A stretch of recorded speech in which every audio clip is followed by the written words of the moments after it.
नजफगढ़ के रहने वाले वीरेंद्र सिंह दिल्ली आईजीआई एयरपोर्ट पर एक प्राइवेट कंपनी में एज अ कार्गो एजेंट काम करते थे और यहाँ पर वीरेंद्र जी और उनके कुछ फ्रेंड्स डीटीसी बस द्वारा आना जाना करते थे। पर फिर एक दिन इनके कुछ दोस्तों ने बोला कि यार हमारा इतना टाइम बस में और फिर उसके बाद ऑफिस में बैठे बैठे बीत जाता है, फिटनेस की भी ऐसी तैसी हो रखी है और रोज 30-40 रुपए ये फालतू खर्चा बस में जाता है हमारा, इसका कोई समाधान निकालना पड़ेगा अपने को। अच्छा, जो ये घटना है ना ये 2005 की है। उस टाइम पर एक मिडिल क्लास एम्प्लॉय के लिए रोज का 30-40 रुपए बस फेयर में खर्च करना एक कष्टदायक एक्सपेंस होता था और इसी कष्ट को दूर करने के लिए इन सब ने एक प्लान बनाया। पर ये 40 रुपए बचाने के चक्कर में उन्होंने एक ऐसा रिस्क ले लिया था जिसकी कहानी आज आपको ऊपर से नीचे तक हिला के रख देगी। तो ये बात है 2005 की। वीरेंद्र जी अपनी फैमिली के साथ नजफगढ़ में रहते थे और वहाँ से ही दिल्ली जाते थे आईजीआई वाले ऑफिस में अपना काम करने। अब इनके साथ 4 दोस्त और ऑफिस जाते थे। जब वीरेंद्र जी नजफगढ़ के अंदर डीटीसी बस बोर्ड करते थे, वहाँ से 4 किलोमीटर आगे जाने के बाद इनके बाकी के दोस्त बस में चढ़ते थे। अच्छा, इनको काम करके घर वापस लौटते लौटते रात के 11-12 और कभी कभी 1 भी बज जाता था। अब ऐसे ही दिन बीत रहा था, ये इनका डेली रूटीन का हिस्सा हो चुका था। और फिर इनके दोस्तों ने ऑफिस में बैठ के ही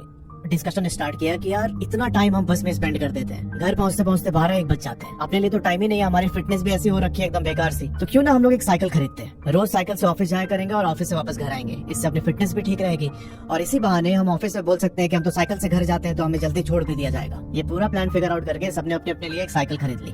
वीरेंद्र जी भी एक एटलस साइकिल, अब पता नहीं आज के लोगों को पता है कि नहीं, पर उस टाइम पर एक एटलस साइकिल होती है बड़ी वाली, ठीक है, लंबी सी होती थी, तो वो एटलस साइकिल इन्होंने खरीदी अपने घर से ऑफिस जाने के लिए। अच्छा, आगे कहानी जाने से पहले आपको एक बार थोड़ा सा रूट समझना पड़ेगा जिस पर वीरेंद्र जी डेली कम्यूट करते थे। तो अपने आईजीआई ऑफिस से निकलने के बाद सबसे पहले एक रेलवे फाटक पड़ता था, उस रेलवे फाटक का नाम था बिजवास और फिर उसके बाद आता था एक सीआरपीएफ कैंप। उस सीआरपीएफ कैंप को पार करके दीनपुर एरिया पड़ता है और फिर उसके बाद आता है नजफगढ़। तो ये पूरा एरिया क्रॉस करके वीरेंद्र जी रोज अपने घर वापस आते थे। साइकिल से कम्यूट करते हुए इनको कोई 10-12 दिन हुए थे। पर जो ये साइकिल वाला तरीका है ना, ये ज्यादा दिन काम नहीं किया इन लोगों के लिए। अब एग्जैक्टली क्या हुआ था वो मैं आपको आगे वीडियो में बताऊंगा, पर फिलहाल के लिए सिर्फ इतना समझ लो कि वीरेंद्र जी 15 दिन से ज्यादा साइकिल से कम्यूट नहीं कर पाए, उनको अपने साइकिल त्यागना पड़ा। अब जब इन्होंने साइकिल से आना जाना बंद किया तब इनके घर वालों ने सोचा कि रोज पापा को 25 किलोमीटर जाने में और 25 किलोमीटर आने में बहुत थकावट हो जाती होगी, तुम्हें भी इन्होंने साइकिल का आइडिया इसलिए ड्रॉप कर दिया। पर कहानी तो कुछ और ही पक रही थी भाई साहब। अब इन्होंने कुछ खुल के बताया नहीं तो उनके घर वालों ने भी ज्यादा कुछ नहीं पूछा, ठीक है। इस बात को बीते हुए 1 महीने हो चुके थे। 1 महीने के बाद मनीष के बुआ के बेटे की शादी थी। तो हरियाणा में एक रिवाज है कि जब बुआ के घर में शादी होती है तो बुआ अपने भाई के घर पर आके कुछ दिनों तक रहती है शादी से पहले, और वो अपने साथ गुड़ की भेली लेके आती है। ये एक परंपरा है जो कि काफी टाइम से फॉलो होता आ रहा है। अच्छा, होता यहाँ पर ये है कि मनीष की बुआ जी इनके नजफगढ़ वाले घर में ना आके जो इनका गांव में घर था वहाँ पर जाती है गुड़ की भेली लेके। और इन्होंने मनीष के पापा और चाचा सबको बुला लिया था गाँव पे ही, तो ये सारी फैमिली गाँव में इकट्ठा हो गई। अब दिन भर सारे रीति रिवाज खत्म होने के बाद शाम को ये सब लोग एक कमरे में बैठते हैं, सारे भाई बहन, बुआ, पापा, चाचा, ताऊ सब लोग बैठे हुए हैं, ठीक है। जो यहाँ पर जेंट्स थे उन्होंने थोड़ी बहुत ड्रिंक कर रखी थी और तभी जो मनीष के फूफा जी थे वो मनीष के पापा से बोलते हैं कि मैंने सुना आप साइकिल से जा रहे थे ऑफिस से घर और घर से ऑफिस, पर फिर आपने छोड़ के दिया साइकिल से आना जाना। तो मनीष के पापा जी ने बोला कि नहीं, मेरा थोड़ा हेल्थ ठीक नहीं था इसलिए मुझे साइकिल का प्लान ड्रॉप करना पड़ा। फूफा जी बोलते हैं कि क्यों मजाक कर रहे हैं, इतना तो आपको जानते हैं हम, फिटनेस आपको उतना भी खराब नहीं है, सब कुछ नॉर्मल तो है, जो सही बात है वो बताइए। अब जितने भी घर वाले बैठे हुए थे वहाँ पे उस समय वो सब लोग वीरेंद्र जी को फोर्स करने लगे, बताइए असली में क्या हुआ था। फिर नशे में ही वीरेंद्र जी ने अपनी कहानी बताने स्टार्ट किया और भाई वो कहानी सुन के जितने जेंट्स ने पी रखे थे ना, इन सबका नशा 1 मिनट में उतर जाता है। सुनना आप ध्यान से। वीरेंद्र जी बताते हैं कि पहले 2 वीक तक तो हमारा बहुत सही रहा, साइकिल से आते थे जाते थे, कोई दिक्कत नहीं होती थी। पर फिर उसके बाद एक दिन क्या होता है कि इनको अपने ऑफिस में किसी काम से लेट तक रुकना पड़ा। अब इनके साथ जो 4 लोग आते थे उनमें से 3 चले गए, एक इनका फ्रेंड इनके साथ ही रुका हुआ था। ये लोग का प्लान था कि हम काम खत्म करके साथ ही चलेंगे घर की तरफ, ऐसे अकेले जाना ठीक भी नहीं है। रात के 12:15 बजे सारा काम निपटा के ये लोग निकलते हैं आईजीआई वाले ऑफिस से नजफगढ़ की तरफ। उस टाइम पर दिसंबर का महीना था और बहुत ठंड भी हो रही थी। अभी आईजीआई टर्मिनल से कोई 15 किलोमीटर साइकिल चलाने के बाद ये लोग बिजवासन फाटक से थोड़ी दूर पहले रुकते हैं रेस्ट करने के लिए। अब जहाँ पर इन लोगों ने साइकिल रोकी थी वहाँ से 200 मीटर के बाद इनको टर्न लेना था। वीरेंद्र जी और उनके दोस्त वहीं पर खड़े होकर अपना बात कर रहे थे और इसी बीच वीरेंद्र जी की नजर उस कॉर्नर पे जाती है जहाँ से इनको टर्न लेना था। भाई ये देखते हैं कि वहाँ पर एकदम एक काला आदमी खड़ा है, उसकी जो आंखें थी वो थोड़ी चमक रही थी इसलिए उनको वो नजर आया प्रॉपर। ये अपने दोस्त से बोलते हैं कि भाई वहाँ पे खड़ा है कोई, देख तो। पर ताजुब की बात ये है कि वो आदमी सिर्फ वीरेंद्र जी को ही दिखाई दे रहा था। उनके दोस्त ने जाके देखा थोड़ा सा आगे तो कोई भी नहीं था, बोलते हैं कि इधर तो कोई नहीं है। ये सुनकर वीरेंद्र जी ने भी झांक के देखा कॉर्नर पे तो वहाँ पर अभी कोई भी नहीं था। इन दोनों को लगा कि शायद कोई चोर वोर खड़ा है वहाँ पे। ये लोग बड़ी सावधानी से एकदम पैरेलल होके उस कॉर्नर के थोड़ा और करीब पहुँचते हैं। वीरेंद्र जी को वो इंसान फिर से दिखाई दिया और इन्होंने नोटिस किया कि जो उसकी आँख की पुतली है वो पलटी हुई है। ये अपने दोस्त से बोलते हैं कि भाई फिर से देखा, वही खड़ा है सामने। यहाँ पर जो वीरेंद्र जी के दोस्त है ना, ये अपने साइकिल में एक लठ लेके चलते थे। इन्होंने अपनी साइकिल वहीं पे खड़े की और जो लठ था वो लेके सीधा कॉर्नर की ओर जाने लगे कि मैं आसपास का पूरा एरिया देख के आऊंगा, कोई है तो नहीं सच में। इन्होंने वीरेंद्र जी को बोला कि तुम साइकिल देखते रहना, मैं आता हूँ चेक करके। वीरेंद्र जी यहाँ पर रोड पर अकेले खड़े। इनका फ्रेंड जो वो टर्न था उससे थोड़ा सा आगे जाके मतलब चेक करने के लिए वो आगे बढ़ जाते हैं। वीरेंद्र वेट कर रहे हैं कि ये लौट के आएगा मेरा फ्रेंड, और तभी किसी ने इनके कंधे पर हाथ रखा। इन्होंने रिफ्लेक्स में अपना गर्दन घुमाया तो वही सेम आदमी इनके जस्ट पीछे खड़ा था। भाई ये साइकिल अपना पटकते हैं रोड पे और दौड़ के चिल्लाते हुए अपने फ्रेंड के पास जाते हैं कि वो आके मेरे पीछे खड़ा हो गया। अभी जोर जोर से चिल्लाने लगे एकदम डर के मारे। तब इनके फ्रेंड भी भाग के इनकी तरफ आते हैं और फिर ये लोग साइकिल की तरफ देखते हैं तो इन्होंने पाया कि वहाँ पर कोई भी नहीं है। दोनों साइकिल रोड पे गिरी हुई थी। इनके फ्रेंड ने बोला कि भाई ये काम करते हैं, रोड के जिस साइड पर हम अभी चल रहे थे उधर ना चल के जो दूसरा साइड है रोड का उधर से हम लोग चलेंगे। ये लोग लेन चेंज करते हैं। लेन चेंज करके धीरे धीरे अपने घर की तरफ बढ़ने लगे। जो वीरेंद्र जी के फ्रेंड थे ये लास्ट तक यही बोल रहे थे कि कोई चोर वोर होगा, तुम इतना लोड मत लो। पर यहाँ पर वीरेंद्र जी को साफ साफ पता था कि वो कोई इंसान नहीं था। ये अपने घर पर वापस आते हैं। इनका मन बना कि अब मैं साइकिल से नहीं जाऊंगा ऑफिस। पर फिर इनको ये भी डर सताने लगा कि यार बाकी मेरे दोस्त तो साइकिल से जाएंगे, अगर मैंने मना कर दिया तो सब बोलेंगे फट्टू है, डर गया। तो इस फैक्टर को नजर में रखते हुए ये साइकिल से आना जाना कंटिन्यू करते हैं। ये जो इनका सेकंड राउंड था ना साइकिल से आने जाने का, ये ज्यादा दिन नहीं चल पाता है। जनवरी का टाइम था। वीरेंद्र जी के ऑफिस में एक न्यू ज्वाइनी आता है। 3 साल पहले शादी हुई थी और उसके 2 छोटे छोटे बच्चे थे। अब जो नया ज्वाइनी था वो वीरेंद्र जी के घर से 4 किलोमीटर पहले जहाँ पर इनके बाकी के दोस्त रहते थे वहाँ पर उसका भी घर था।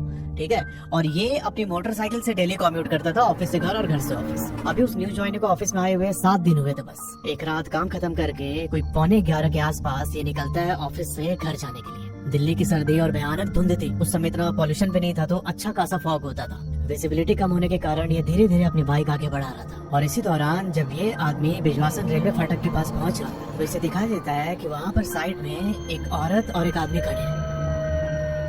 उस औरत ने साड़ी पहन रखी थी और आदमी ने व्हाइट कुर्ता पैजामा पहना था। अब उस नए ज्वाइनी को लगा कि शायद अभी अभी ये लोग ट्रेन से उतरे हैं और गाड़ी का वेट कर रहे होंगे अपने घर जाने के लिए। पर जैसे ही ये आदमी उन दोनों के करीब पहुंचा उन लोगों ने इसे हाथ दिया लिफ्ट के लिए। पहले तो इसने पूरा माइंड मेकअप करके रखा था कि मैं नहीं रुकूंगा अपनी मोटरसाइकिल, पर उनके पास पहुंचते ही अचानक कुछ चेंज हुआ इसके अंदर। इसने अपनी बाइक खड़ी कर दी वहाँ पे। सबसे पहले वो आदमी इसके बाइक पे बैठता और उसके पीछे वो औरत। ये भाई अपनी बाइक लेके धीरे धीरे नजफगढ़ की तरफ बढ़ रहा था। अच्छा, बाइक पर बैठने से पहले इसने पूछा था कि आप लोग कहाँ जाना है, तो उन्होंने बोला कि बस यहीं आगे तक जाएंगे हम लोग। ये भाई पीछे बैठा के उनको धीरे धीरे आगे बढ़ने लगा।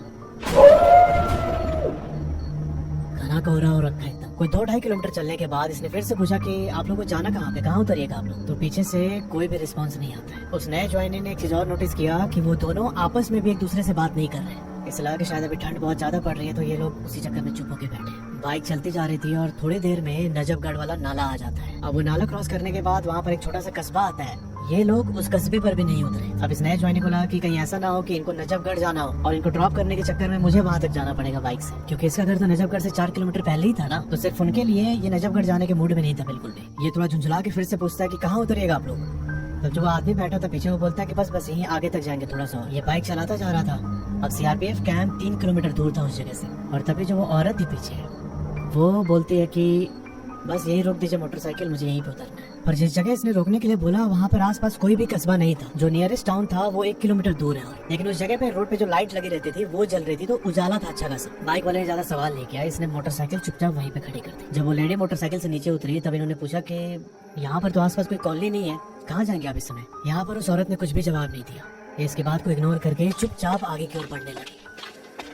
ये भी सोचता है कि ठीक है फालतू में अपना दिमाग लगा रहा हूँ, चलते हैं चुपचाप यहाँ से।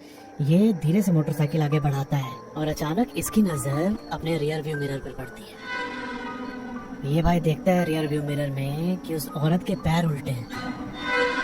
इसे बड़ा अजीब लगा। इसने एक बार और ध्यान से देखा कि कहीं मेरी गलतफहमी तो नहीं है, पर सच में उस औरत के पैर उल्टे थे। पर उसने इस बात को इग्नोर कर दिया, ये सोचते हुए कि ये आदमी तो पीछे बैठा हुआ है मेरे, अगर ऐसा कुछ होता, कुछ गड़बड़ होता तो ये मेरे को बताता जरूर। ठीक है, अब इस बात को उसने इग्नोर तो किया पर अंदर ही उसके डर बैठ गया था बहुत ज्यादा। ये धीरे धीरे अपनी मोटरसाइकिल आगे बढ़ाता है। इन लोगों ने सीआरपीएफ कैंप क्रॉस कर लिया।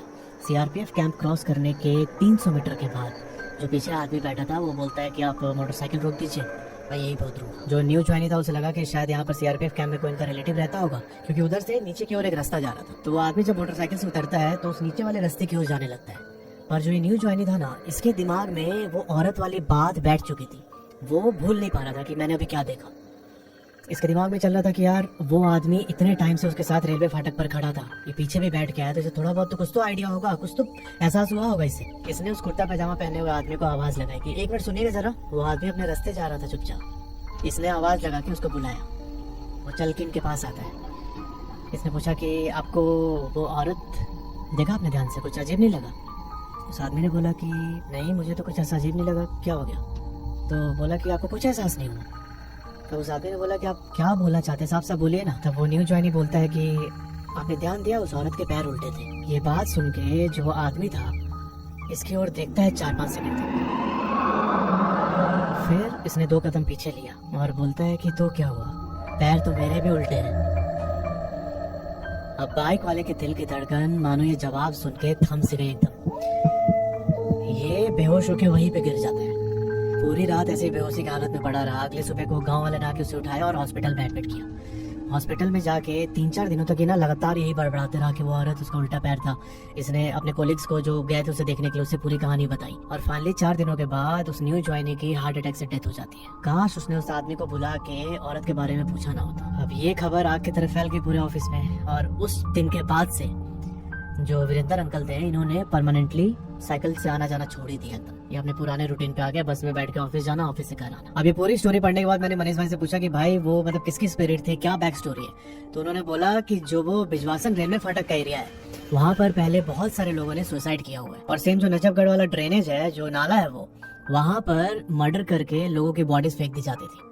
वो पूरा नाला बहुत ही गंदा, एकदम काला पानी बहता है और उसके आसपास तो जंगल वाला एरिया था, तो उसमें बॉडी फेंक के छुपा देते। मे भी उनमें से ही किसी के स्पिरिट से वीरेंद्र जी और जो इनका कोलिग था न्यू ज्वाइनी, उन दोनों का एनकाउंटर होता है। अगर वीरेंद्र जी के साथ उस रात उनके दोस्त ना होते ना, तब चीजें बहुत खराब हो सकते थे। तो यार अगर आपके जानने में वैसे कोई घटना हुई है तो नीचे जो ईमेल आईडी लिखा है उस पर अपनी कहानी मुझे भेज सकते हैं। Thanks for watching.